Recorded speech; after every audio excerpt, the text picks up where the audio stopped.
Assalamu alaikum. This is Muhammad Muzaffar Alam.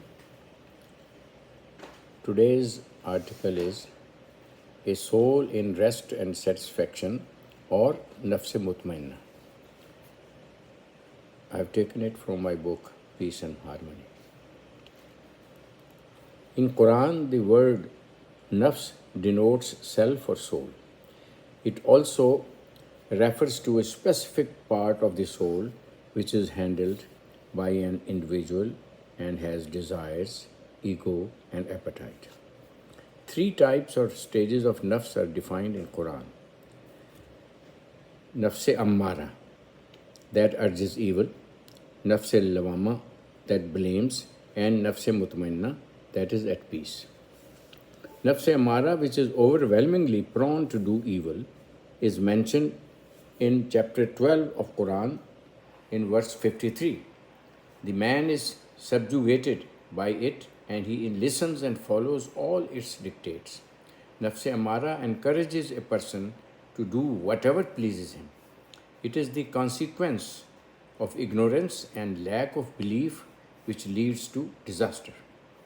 Nafs Lawama is mentioned in verse number 2 of chapter 75, where it means to incriminate, to blame oneself. This is the nafs which brings a person to do sin, but then it makes him feel remorse and regret. Nafs lawama is self-critical and a stage of conflict. The characteristics of this nafs is emotionalism, which entangles a person in an endless chain of desires, but the result of all this effort is unsatisfying. A person under this nafs always feels remorse and embarrassment. The third stage or state of nafs is nafs mutmainna, which is used in verses 27 to 30 of chapter 89 of Quran. Nafs mutmainna is the highest and the purest stage of nafs. When it has reached a state of serenity, this is a contented, tranquil, and at peace nafs. In this state, man's desires are at rest and he is content in all respects because he is content with the will of Allah. Such a person does not desire those things labeled undesirable by Allah. This state is achieved by having total faith in Allah and by avoiding evils like greed and false pride.